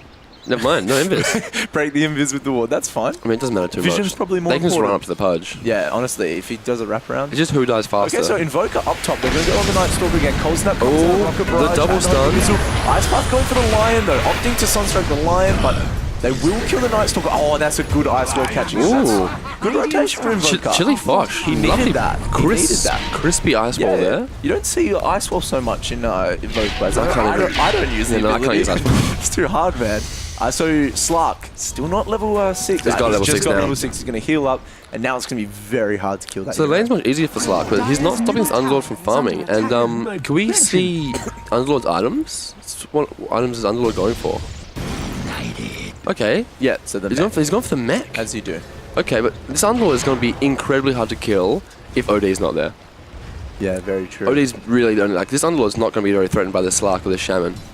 Especially if a Pudge there to hook him out. What about the Finger of Death on top with like a good stun? I don't. Do they have the control to keep him stunned so he can't get the mech off and just burst him down? I mean, for sure, if there's an OD there. Yeah. Otherwise, it's close, you know? Okay, so when we see Shaman get level 6, do you think they'll just go real hard and push bot, or do you think maybe they'll all rotate to a lane and as a team push with the wards? I think I would like them to see them as soon as it hits nighttime. Doesn't matter which lane. Just pick a lane, drop the Shaman wards, force a fight. OD low, good Ice Wall coming out again. This Invoker making Has he used plays. Sunstrike? But has, the healing looks like. salve, it make him too hard to kill anyway. Chili Fosh He's with a pulling it really back. with a few questionable rotations. Can we have a look at the net worth and just see how he's managing to go? So he is catching up. The Underlord's on top. Yeah. And OD is there, but where's the Slark? Slark's below the Lion. That's really not what you want to see if you're a good Shepherd. Slark's one of those heroes that can catch up pretty well though. This is true. He can farm pretty quickly with the use of his Death Pact. Like, you know, ideally the OD's gonna be making space with this Night Stalker. Shaman. Oh, Shaman's Going down. That, looking at the Shaman's position, I imagine that was a hook. I'm assuming coming out. that's a nice hook. So, you know, love to see that. Hook the nice squishy supports. Yeah, it's good they Perfect focus the post Shaman. So Jakiro's come down bottom, Yeah, it looks like this tower's going down. but they have the vision. They've seen the Jakiro. Slark knows. He's backing up. He's going to heal up. He's probably not going to come out. Unless OD gets down here, or, you know, Night Stalker. It's nighttime now for Night Stalker. This tower's dead. Do they have a catapult? No, there's no catapult. But Lion's he's coming still back, but that's not the Jakiro. hero you need, boys. Lion, level 7, out-leveling the Slark. He's got his Finger of Death. He wants to use it. You can tell. Oh, yeah, OD's here. OD's here. All right, this is a good gank here. He's got the Illusion Rune. The mech does come out. Good on from Oh, Jakiro. whoa, but okay. Drop the Hadlock. Jakiro dead too. Invoker's here now. He's knowing he's got it back, but we see the cooldown coming out. OD's getting pretty low. Sunstrike, is that time duel? No. So will they go for the kill? No, opting to back. They do have a Shrine up. So both teams have their Shrine up. So both might opt to go back, Shrine, come back, round 2. You can say that's a very nice rotation there. Another healing salve. This what? OD, there's no shortage of healing salves. Yeah, that's really well played by the Radiant there. Yeah, good rotations. Bring in the OD. They don't want to kill Underlord without the OD. Yeah. They bring him in. It was they did use Finger of Death on the Pudge, who was very low HP. Yeah, probably could have utilised that better. They could have maybe got one more kill there. They got 2 kills. Wards were used as well, which probably isn't ideal, because that does mean they're not going to be able to push or counter this push. I don't think they're going to have a hard time pushing into Underlord in general. Right, so without we see 5. the Night Stalker, it is still nighttime, but he's got no mana. No mana at all on NS. Cold Snap coming out. Alright, so we are seeing all heroes in this bottom lane. This is something we always like to see, just a fight that keeps happening in the same lane. Oh, and OD's TPing to the tier 2. Super sneaky TP from OD. Okay, the hook does miss, but the just Jakiro's missed the going hook. in. Punches in deep. Oh, that's a good route there. Sunstrike does miss again though. miss. Shackle on the Jakiro is going down. The Slark has caught Slark just someone. beating on the Invoker in the back Invoker lines. is getting low, but he might get out. Pudge gets Oh, the it's hook, Pudge's in doesn't problem. deny himself. OD, another kill. OD's going to have a lot of Oh, intel one more stacks, kill. yeah. Yeah, okay, Underlord maybe a little bit late on the exit. This Underlord might even go down. No, he's going to be okay. He'll get out. So that's a 3 for 0 trait. Power's still up. Not ideal. Not ideal at all. So if we have a net worth again, so the OD now on top. Invoker, he's dropped after that. He's below Lion. It's going to get really hard to fight into these fights with this OD getting as big as he gets. Yeah, I think the Invoker and the Gyro need to just jungle. Just jungle, go to the opposite side of the map, farm creeps, get your items, get your ags. Sunstrike somewhere? Hits the Shaman. Oh, okay. I think he was going for the Slark though. That could have been a pretty good kill, but it does show they have vision there. Slark shows they're that. aware, they're aware exactly where that ward is. Slark play from shows Slark. ulti, you know. He and the ulti says the team know they've got wards there. Underlord and Pudge back in this bottom lane. Dyer's They middle really, tower really is want under this tower. attack. So in that fight there, they got a lovely gyro cooldown. They got a nice hit of OD, just a monster. So strong. I couldn't quite kill a missile. Yeah, the homing missile. Killed the hero though. Yeah. What do you think's more important there? Actually, the Jakira's not worth that much gold. You want both. You want both. All right. So, what do the Dire have to do here? Okay, so they need more time in this Invoker. So He is going for Midas. It's coming out now. Oh, is that? Yeah, that's true. Oh, so no, it what's could that? be. We don't know. It could 15-minute be. Midas. It could be a Treads coming out. Let's see when the career comes. It is a Treads. Okay, so not going for Midas. That is going to be a bit harder to catch up now. Catch up Midas might not have been terrible at this point in the game. Yeah, it would have been. You have to do a really good job avoiding these fights though. Yeah. If you go for that Midas, I think this is a bit more. Obviously, looking at how this game's going, it's obviously going to be a lot of fighting happening. So I think he's realised, we're fighting more the Treads. They'll help me do that. And The Treads are a bit more appropriate for this stage of the game. Yeah, definitely. This So Lion almost got his blink. Whoa. 15 minutes into the game, he's almost got his blink dagger. So That's pretty good. this these dual lanes paying off. That's why these Lion, the Shadow Shaman, are so high level. They've just been in a dual lane. Usually in a tri lane, you're suffering. Alright, they're going to catapult down bottom. We should see this tower go down. So even though Needs to be careful. That's a good hook. He's got him. Wow. Slark getting a little bit cocky there with the Sunstrike coming out too. Oh, almost a good double for the Dire there. That's good though. That is exactly what they need. They get the tower too. Some serious style plays coming out there. And look, the Dire are ahead now. They're 1k ahead. Okay. That's a good turnaround for them. Yeah, that's the Underlord and the Gyro. They're very much out farming this NS and the Slark. So I mean, the OD is big. The OD is very big, and it's going to be a problem. But the other lanes have gone well for them. So Pudge going for an Urn, pretty standard. Do you think we'll see him go for the Spirit Vessel? I don't know. Spirit Vessel's a great item, but I don't think so. There's not that many heroes that can. It's good on Slark actually. It is It's good very on good on Slark. Slark. Yeah, I would like to see a Spirit They Vessel. did scout the Invis Rune. They know he's here, So they have so they're detection playing though. careful. Or if he just throws a random hook. Could you imagine? That'd be pretty good. Yeah, why not? Maybe. You know? You miss Do you every think hook you it's don't worth throw. the bait? Do you think? Oh, it's happening now, though. That's a good force up. Ooh, here we go. That's a good combo. Oh, not enough. That hammer. He's so strong. The OD's too But deep. here we go. We got a good rotation. They know he's coming out of Astral, and that's a really good ice path to hold out. That's Perfect that's as well. A great trade. That's 500 gold for the Invoker. Perfect. Ooh. And they'll probably get a tower from this too. They've got 4 heroes mid. Does he have Alacrity? Meanwhile though, Slark is farming.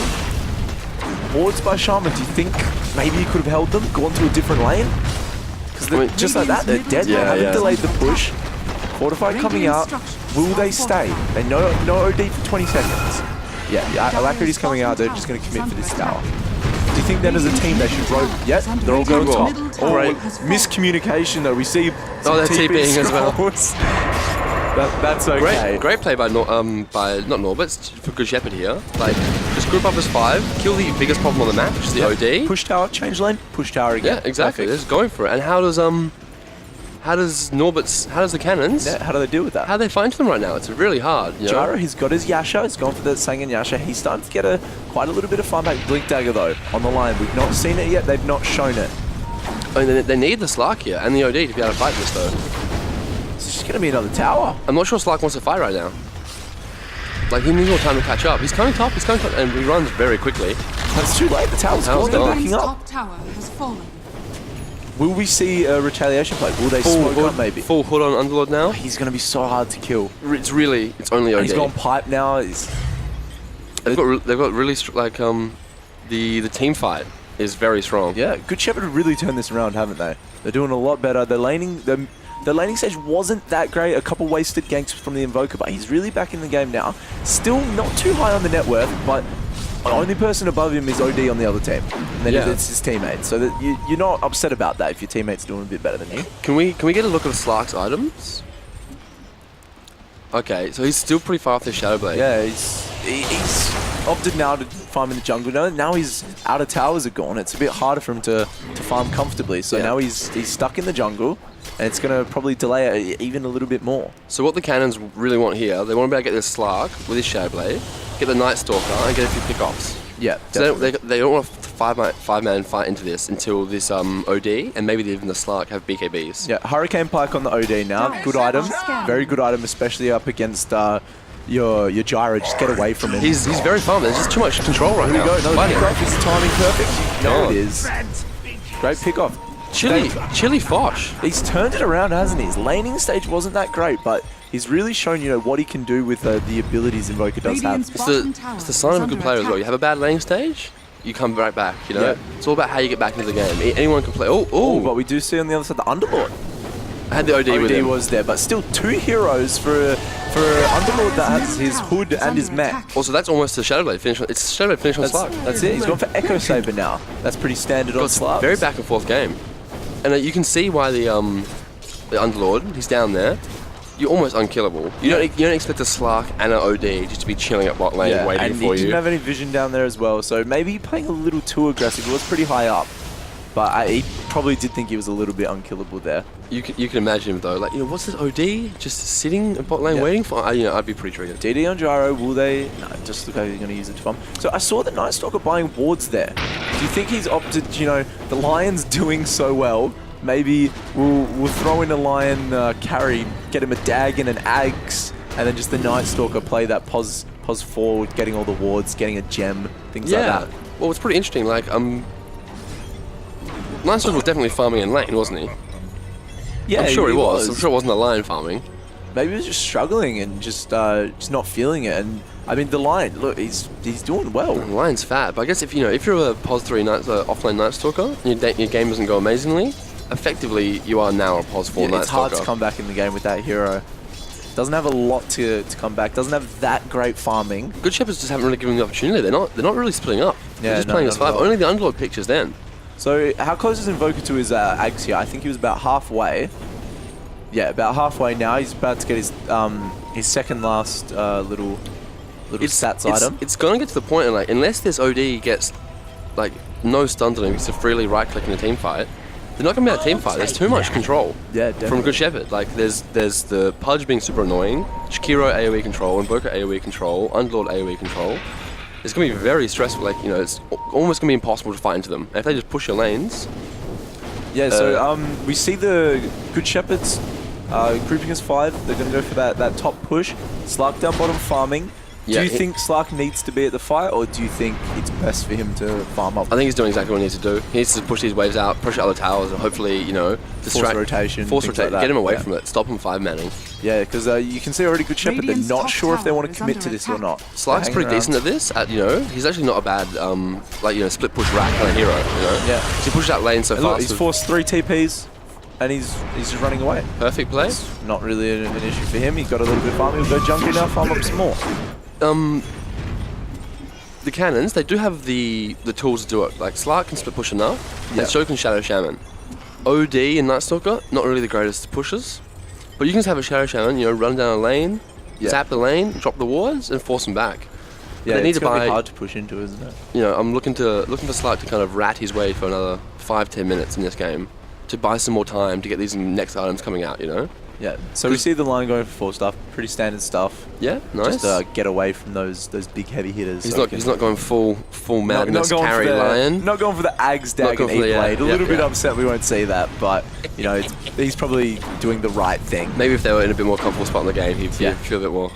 Oh, Blade Mail coming on the Underlord. Oh, so he's finished his pipe going Blade Mail. The standard hard hero to kill. They Really can do damage to themselves. Pretty much perfect itemization from. Yeah, it definitely comfortable on the hero. You can see. Sorry, I think the it's way it was laning. Spidey Weeb. I thought it was Spider Web. I believe it's Spidey Weeb. All right, Amazing so name. Almost got his Ags now. Spooky Top 4 gold. Weeb. Do you think they'll wait for the Ags? Oh no. Okay, it looks like we see the Ghost Walk coming out. That's a very slow Ghost Walk. I think he thought he had a couple he's more like, levels no, in Wags. I'm not doing this. Yeah, maybe not, guys. Also, Underlord just walking, Pudge just walking next to him. Yeah. Kind of make it not so sneaky. They're just pushing again. Lovely. And Slark's not in the position to push a lane out. We'll see a Hex coming out. They've just got such a good push here. This is going to be a real moment of truth here. If the cannons, Norberts, the Radiant, if they can win this fight, they've bought more time. Yeah. They've bought another 10 minutes to get to BKBs. Yeah. But if they just force it finishing here, item there. What's he got? He's got his own. Oh, if they pick off the Slark, they've gone the wrong way though. I'm not sure they're big Oh my god, he's it's so hard to pick close. this Slark off. It is. Unless they get a hook straight into Dismember. Oh, They are Oh, I've jinxed going him. to s- oh, I've okay, no, jinxed they him. do have ward vision. Slark, he's out of there as soon as possible. Yeah, that was a Radiant Ward. Slark, Dire's top tower. he was very calm But there. they've still caught him because they have Oh, the no. sentry. They've dropped everything onto him, but he does get his ult off. Still ticking. He's fine. But he's healing, and we see Nighttime coming out. Straight away, though, Good Shepherd, they're out. As soon as that Night Stalker ult comes out, they know to back. They're not taking that fight. Slark, he's already healed back up pretty much to full. That's probably the right play. Sang and Yasha finished on Gyro now. Going for BKB. I don't think they're going to want to fight until that BKB's up. They don't have they didn't have Gyro there. So in that fight, Good Shepherds, they had the nighttime. They just ran from the OD. If they have Gyro there, I'm pretty sure they know there's no Slark because he got half HP to heal up. They could just turn around and just come at them. Maybe it's just that lack of confidence at the moment. They know it's a close game. They know they were losing at the beginning of the game. They don't want to throw this lead away. Yeah, yeah. I mean, as soon as they have Gyro on BKB, or BKB on Gyro, sorry, Yeah, that's it. they're going to be very hard to... But then OD also close to BKB. We're not messing around these item builds. We're getting real serious. There's no silly items here, no Daggons, none of that. They all So- know exactly what they need and want. As soon as Slark has his BKB, then it's getting a bit more scary for Good Shepherd. definitely. Because Starts to swing back. they have no answer for a BKB Slark. They have no answer for a BKB OD either, really. A real just farm-orientated game here. But we do see St. Oh, Norbert. DC from Slark. Just a little bit of a lag problems there. So we will just go for a quick break right now and come back when these I love difficulties it. have been. I love the Caspi. Hold it. Just, very... Not, can we please wait? Just, yeah, just or just set guys, lag guys. hold very, it.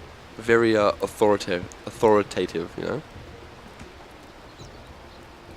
Hello, it's back to us. How you guys doing? So what we're seeing right now is we're seeing a lot of Good Shepherd. They're always in their 5 stack, always moving around the map. Do you think that's what they need, or do you think they need to spread out a bit more? Got some underlord voice lines happening in the background there, by the way. Just having a little bit of fun with tours. So you asked me about Good Shepherd trying to split push? Yeah, they're not 5 really manning. split pushing at the moment. What they're doing is they're coming into a lane as 5, pushing it a little bit, and then kind of, maybe we don't want to push this lane. And then they back together, go through the jungle together, and then do it in another lane. Do you think that's what they need to be doing? I mean, I think ideally I would like see them just commit to a push. Yeah. Like just go straight out, go at the tower. It's hard for the cannons to fight into at the moment without Yeah. a Slark BKB, without an OD BKB. Yeah, definitely. Before the BKBs come out, while they can. But it's not costing them that much. To group Yeah. up and semi-push, it means all of the cannons have to respond as well. Yeah, So they all have to come as 5. yeah. And So with really the- they're not much of a trade-off. With the cannons, what we're seeing as well is we're seeing just the Slark's always off by himself, and then the rest of them are kind of just following Good Shepherd around. Do you think maybe you would like to see maybe the OD and the Night Stalker kind of reacting to the pushes, and then seeing the Shaman out there throwing out his shockwave, dropping wards, trying to push towers to stop that push coming in? I mean, it's like Slark's comfortable to go farm by himself, right? Yep. He can get away pretty much all the time. They have a lot of AoE stuns for him, Yep. but it's 50-50. He can probably sneak away into the trees. Yeah, he's got Shadow Blade, he's got his ult. OD, he's gone for a Hurricane Pike, no BKB, Yep. no Blink, so pretty hard for him to get away. Yep. And the NS last time we saw, he was chilling with some phase boots and an urn. Yeah, he's done So doing too well. but if he gets caught by anyone, he's probably dead. Yeah. Maybe not Underlord. Underlord can't really solo kill him. But if Invoker looks at him funny, this Night Stalker's probably dead. So Yeah. So you think the Shaman can't split push? Shaman could, because if you die as a Shaman, it's not such a big deal. and in a team fight, I guess he offers the Shackle and the Hex. I mean, you so- see a lot of in pub games, you see a lot of Shamans just suicide pushing lanes. yeah, They just- don't care. And they sit in the trees, wait for the creeps to come out, Shockwave back in the trees. and just drop your wards and run away. Yeah, that's So it. I would like That's to the see a little strat. bit. I would like to see a little bit more of that from We're seeing a lot cannons. of defensive wards, aren't we? St. Norbert's playing really just defensive Dota at the moment. Maybe a smoke gank couldn't go amiss right now. Get some out of vision so they can see that rotation through the jungle that Good Shepherd are doing and try to react to that earlier rather than having to push the lanes and then TP back to the towers when they do start pushing. That's a good point. I don't think I've seen any smokes come out from either team. We saw the one smoke gank with the Jakiro and the Gyro early game Yeah, that came very early. to Okay. and that was a wasted smoke gank in the end as well. So OD was just a bit too big at that point. Yeah, He was a bit too real strong. tank. So yeah, maybe just more smoke plays, and we can see the vision as well is often very defensive, always on their side of the river. Maybe trying to get just if your smoke gank doesn't actually lead to kills or anything like that, just getting that deeper vision so you can see what's happening. I mean, I feel like cannons, they're in a great spot for a smoke gank. They've got a Blink Lion. They've got a Shadow Shaman follow-up. Like, if they find one hero, even Underlord, he will go from 100 HP to 0 HP, still stunned. Yeah, very, he'll be very done, quickly. He'll be dead and the even whole with the time. Shadowblade and the Slark, he can go out, scout further, things like that. You could even smoke as 4 and let Slark just keep pushing lanes. All you want right now is your Slark to get fat. If your Slark gets significantly fat, you've pretty much won the game. Because OD is already a pretty big problem for Good Shepherds. Yeah, so do you think the Slark will go Scardy this game, or do you think we'll see something else coming up? Maybe going the Abyssal first? I would love to see a BKB. BKB? So getting back to the game as well. All right, so heading back into the game now. But yeah, I would Pause absolutely is love all to see a good. BKB from the Slark. So what is the Slark building at the moment? Is he building He BKB? just finished his Echo. He didn't have another item queued up when he DC'd. Okay, so we'll have a look at that soon. But if he goes BKB, as you can see on the Good Shepherd lineup. Oh, they know he's there. Oh, okay. He's out, no detection. Oh, he's TPing. Oh, I drunk the wrong way. God, the bravery of this Slark. Slark just don't care. He could have popped his own run, but that TP, that could have been He really could have even bad. Shadowbladed out, right? He just sat there and TP. Like, whatever, guys. Pudge going Blink. What do you think about that instead of like the 4-staff or maybe even Rod of Atos we see sometimes? It's good initiation. I guess you could... Slark going a little deep there. Oh, no. The tornado Slark's immediately dead. is dead. Slark's gone. Slark's gone, but we do see... Oh, Norbert, this is disaster. So the hammer does come out. It does a lot of damage. The gyro This is really got disaster. down. Radiant's top tower. Gyro got BKB. Where did that even come from? It was like the Slark accidentally clicked on his map and ran out. Slark just walked up. I think they thought they could take a fight there. But the team fight of Good Shepherds, Slark is still lagging. There it is. That's it. The lag, and he walked forward. Oh no, that's heartbreaking. That is not what you want. That's a possible game losing from a spike ping. Because that was a very Yeah, questionable fight. Yeah, he didn't you know? get his ult off, didn't get Shadowblade. Caspy's doing our job for us. Yeah, we didn't even need a cast. Caspy can take He it. did indeed just sort of run in. That's definitely not what you want to see. We didn't even see Finger of Death used in that fight. Great photo, by the way. I'm loving that. Did you notice the OD, had BKB, Yeah, he going did have full BKB. mad mode, almost killed the gyro. But the gyro had apparently saved his BKB for the last second of the team fight, and then just BKB'd and kind of laughed at the OD. Very... Just kind of like a last salt in the wounds. Yeah, very tilting for the OD Your there. entire team said, you could probably kill me if I don't activate this, so Yeah. I'll just activate it at the last second. So Caspy's there, thinking... I'll get a kill. At least I'll I get killed, one. at least I killed their hard carry. Yeah. But And yeah, then, even then, doesn't get it. That's heartbreaking. And then the gyro player's just like, oh wait, I've got this BKB in my inventory, what's up now? And then nothing. That's it. Maybe it wasn't bad manners. Maybe the courier just delivered it to him then, though. And now, like, a lot of times, if you have a pause or a DC or something like that happens, it can be pretty detrimental for, definitely. like, Especially great. after what's just happened then. St. Norbert's, they're going to be Yeah, pretty but upset. look at this, like, their push is nuts. No buyback on OD, down for 30 seconds. Slark 20 probably won't use the buyback. They might just pop this lane. This might be a lane of racks. But luckily for St. Norbert's, they do have two of the... a Ravage comes out That's from... great. He's got Finger of Death, but maybe he's got that Shakiro if he's ballsy enough. He'll die for it. I'm not thinking you need to wait. You need to wait for your teammates. One rack's not the end of the world. They can come back from one racks. They got a Slar, they got an OD. And with they do have the tier 2s, so they can't get another lane racks. They might not even lose the whole lane. That is a feels bad. Oh, definitely, without a doubt. Losing a melee racks as a result of lagging. Yeah, that's and your OD as well, who was doing so well. He's still high on the net worth though. This game definitely isn't over for St. Norbert's. One good team fight, whole game gets swing. I really want to see a Slark queue up a BKB and go for it, but look at Good Shepherd here. They're just forcing the issue, looks like. Oh, maybe not. Maybe They're Roche. not backing off. They don't have much mana on Invoker. Maybe they should shrine up, head for Roche, and then just do a full man mode push down middle lane. We do have the BKB now. I mean, I want to say... Axe is up on Invoker. I want to say the best thing they could do right now from Good Shepherd is just 5-man go at him again. Yeah, but it feels bad to say because they're behind from that DC. So maybe they just chill for a bit, farm for a bit, get this Slark time to get a BKB, but he's not... Like, it's going to be a while before he gets his BKB. Invoker going for BKB. Very BKB heavy game. Do you think maybe he could go for a blink instead? Do you think he needs the BKB? I mean, the biggest counter to OD is a BKB, right? Yeah. The hero does nothing if you have a BKB. Very true.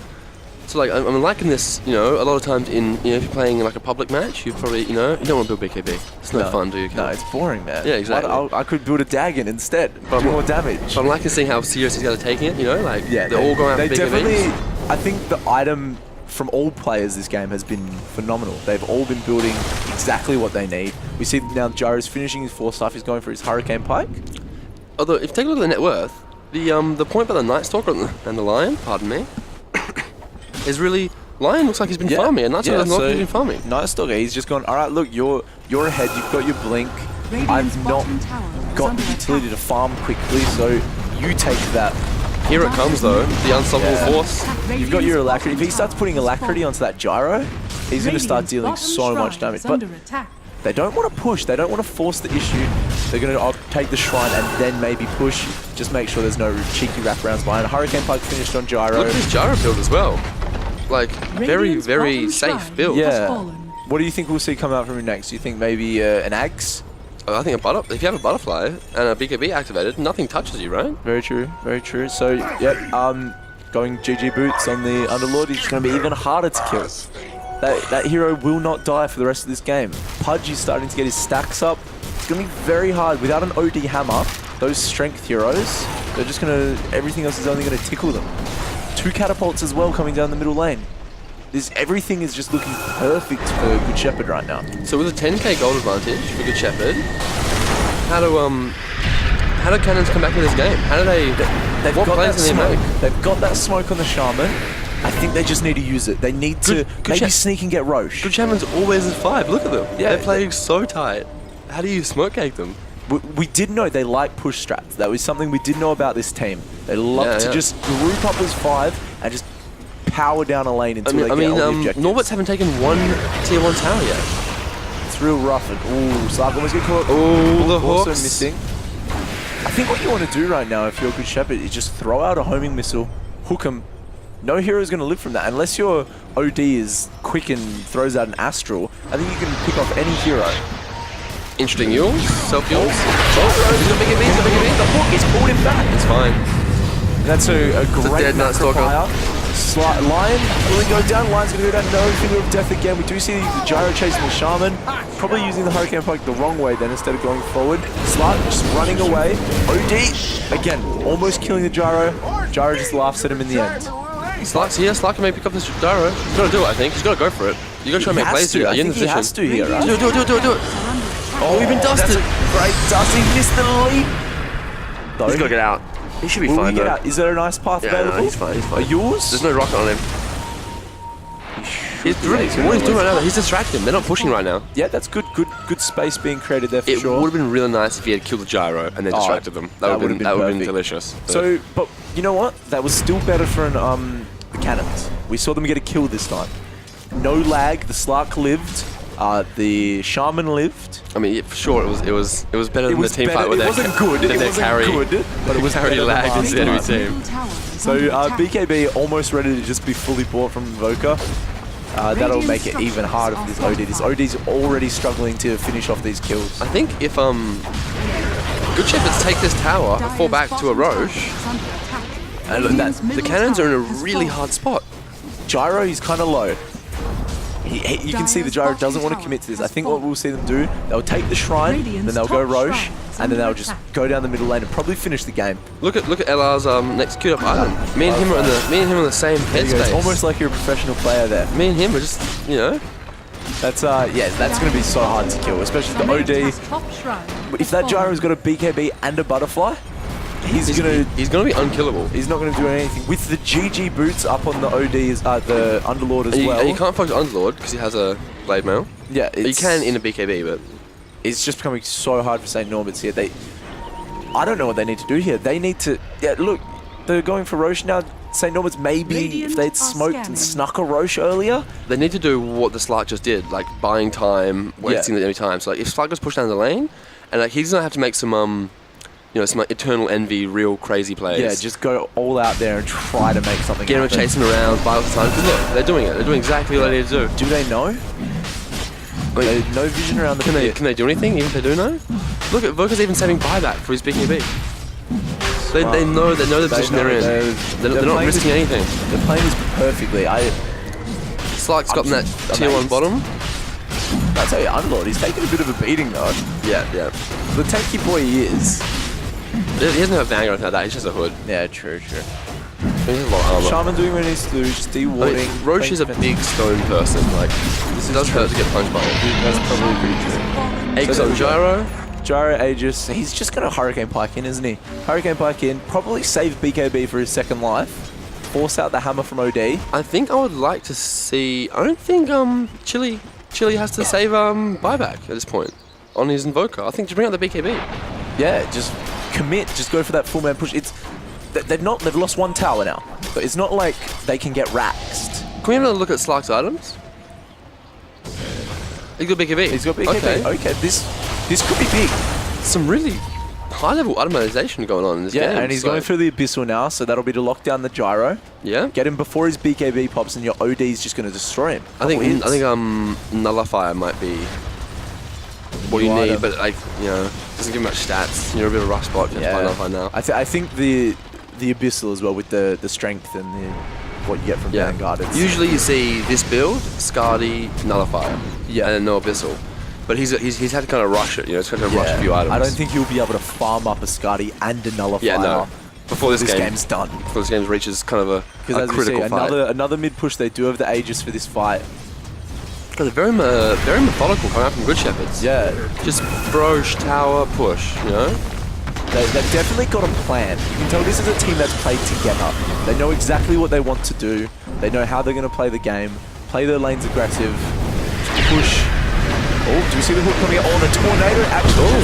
But it doesn't matter. It doesn't matter. The combo is huge. Meteor, Deafening Blast, cold I think OD's just dead. No, OD's he's still so alive. He's low. still got the hammer, the Slark. He's doing good damage, but he can't kill anyone. Can he get the punch? And that's a good ice punch coming out. OD probably should have gone back to heal. He's used his BKB as good. Oh, he just got buyback. But no BKB. Can he fight? Lots of buybacks, 3 buybacks, Lion buyback, Shadowman buyback, Slark? OD buyback. They could almost kill the Slark if they just committed. I think they're going to. They might turn around. Oh, Good Shackle. They're waiting for the blade mail. Alright, 2 kills. Once again, better than last time. Was that a Rax though? They lost the... No. Lost the tower though. I'm not sure. Like it's, it seems like a good defense. I mean, they're still losing gold. 3 buybacks. The 3 buybacks is what really hurts. So you're only getting 2 kills, and those kills aren't even on that important targets, right? It's your Pudge and your Underlord, which the team fight started off much. Yeah. Even with that tornado into not being able to hook, that missed hook, that bit of awkward communication there.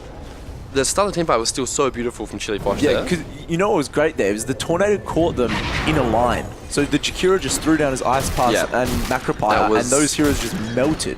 OD couldn't do anything. That was pretty ugly for St. Norbert's there. Didn't even get popped. Aegis not even popped. He's almost finished his Butterfly as well. They're just going to go again. I'm pretty sure, knowing how these... I feel like I know how these guys play now. They're just going to come at you again. Just the Juggernaut. Under the pump. It's good Dota. Very TI2 style Dota, isn't it? They need to just running at people. I feel like just running it, like pushing at the moment is so strong. You just keep going at them. But this Slark's in a hard spot. It doesn't really quite have enough damage to blow someone up. Like they need to chain disables from their 2 supports. I don't even think the Slark could pick off a Jakira. Jakira's got his Yule Scepter. I think if the Slark goes on him, he could probably survive long enough for his teammates to rotate. So it's so hard for the Slark to not be able to get the pickoffs. He can't farm anymore. Here it comes again as well. I'll just look for a hook. We'll see if maybe we just see the route into the hook without the Tornado to come in to ruin it. Pudge got Blink Aether Lens. That's what you want. There's a lot of range hooks. There's a lot of long range big play hooks coming out. Hooks. So there shouldn't be too long left on the Aegis now. So they'll probably want to utilize it. So we'll probably see with this creep wave coming in now. We'll see them go up there, maybe try to get an objective. Slark's going for an MKB, okay. Yeah, he's seen the butterflies. He's seen the butterflies would be finished now on Gyro. I think that's what's getting called out now. OD looks like he's going for a Bloodthorn, which is very interesting. Good item. Good damage. Well, what do you go as OD? But they've got BKBs. So it's not going to do much unless they manage to stun someone with the Lion, with maybe a Shackle onto it. I don't know if that's the best item build. I feel like they need to, the Lion needs to blink in, like, stun someone, hex someone, and they drop everything on one hero. Just one hero and then back. And it needs to be an important hero. It can't be a Pudge. It needs to be an Invoker or a Gyro. Yeah, Invoker or Gyro. But what can they do against this Siege? It's a good hook there. They get the slap.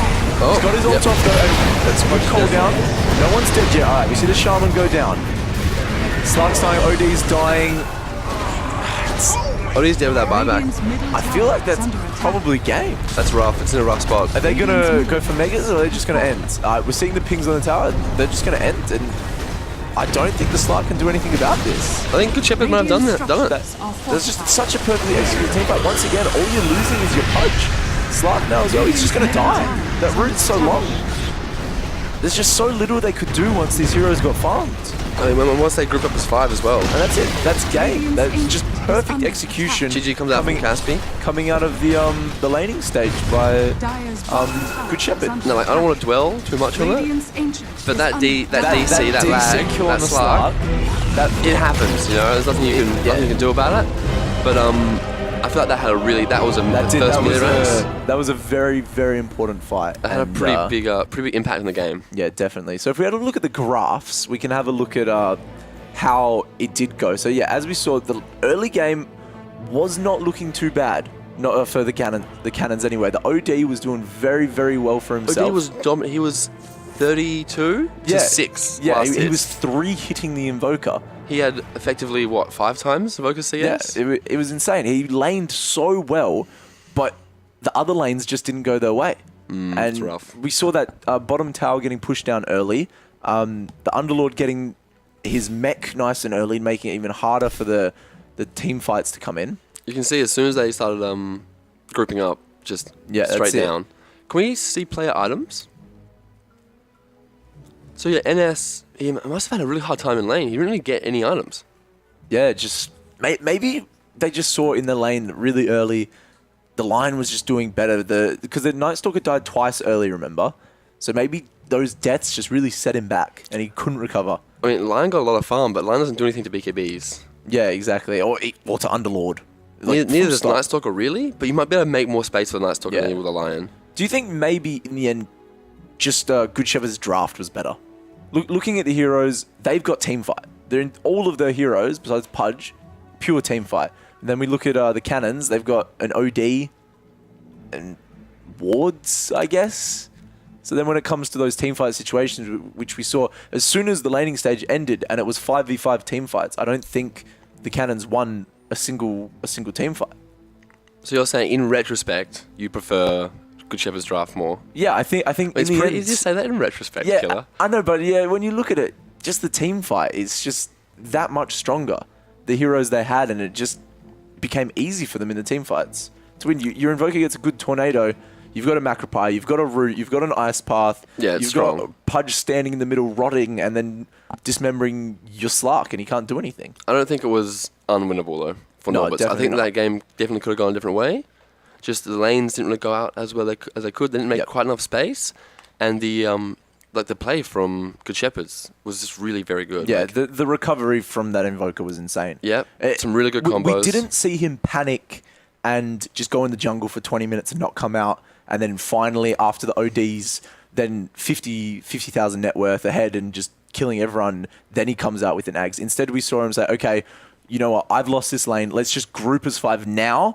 Push, and then from that he got his items. Actually, very interesting. Like even like level 4, he leaves his lane twice. Goes for 2 rooms. He's like, I lost his lane. They didn't work, but he noticed. Okay, my lane is not going well at all. I'm getting demolished in this lane. I need to make something happen, and that's what he did. What's it called? I'm gonna give my MVP of the game to Chili Fosh on that Invoker. Definitely, he played. His combos were perfect as well. Tornado, EMP, Deafening Blast, Meteor. He kept his cool. You know, after a laning phase like that, I'd be pretty tilting. He's without just chilling. a doubt. If I had a laning phase like that, I'd be like, sorry guys, it's game. 5 minutes in, and that would be it. But no, his recovery was perfect. He was the captain, and you could tell the way he played. He led by example. He didn't back down, and he was the one that made the call.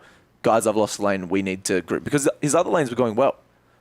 Your Underlord and your Pudge could have said, nah, we're winning our lane. We're just going to keep farming. That's what happens in my pubs anyway. So this team, obviously, they've played together for a long time. You can tell. We read, what was it? They said they played together for 4 years? Yeah, so I think some of that was League of Legends. Yeah, so they know how each other plays. They know their styles, and they obviously complement each other well. And they just executed it perfectly. I don't think one of the pushes went poorly.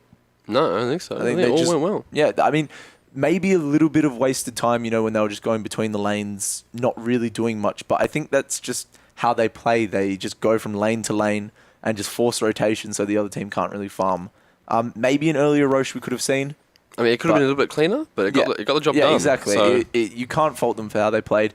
And even St. Norbert's, I mean, how do you come back from what happened to them, like, coming out of that laning stage? From the laggy Slark. From the laggy Slark, like, that's so demoralizing as a player when you've just lost the most important fight of the game because your Slarks just had a spike in ping. I mean, the first thing you do is, like, you just gotta stay chill, right? Yeah. Stay calm, like Chili Fosh did after that landing stage. Yeah. And then just have, I guess, your Shadow Shaman, maybe even your NS and your Slark, just aggressively pushing out lanes. Because at that point in the game, if the enemy team groups up, if Good Shepherds groups up and pushes you, you've pretty much lost. Yeah. So even if you go out there and you push down a lane and just die because of it, maybe that's what you got to do. So it's a real hard choice to make though, because you get further behind doing that. And maybe just the utilizing of more smokes as well could have helped them out there. But in the end, great execution coming out from Good Shepherd. St. Norbert's just bested today, so that does mean in the ladder, Good Shepherd on top. St. Norbert's coming in at second now. So that's all from us. Thank you for joining us for our Flaktest Gaming Live show, round 3 of the Dota 2 Regional League. I've been Killaroo. This is TCG. See you next week. See you guys. What a great match. Thanks for watching, guys. It was indeed. And look, if you want to get involved in the esports action and you are a community member for Flaktest, you can jump on play.flaktest.com next week and sign up for our Hearthstone 1v1 tournament. If you're not, go to flaktest.com now and find out how you can sign your school up. Thanks for joining us and liking, subscribing and commenting on our social medias. They're all on the screen right now. And guys, thank you for having me. I've been Phil BT Smith. You can check me out on Twitter at xbtsmithx.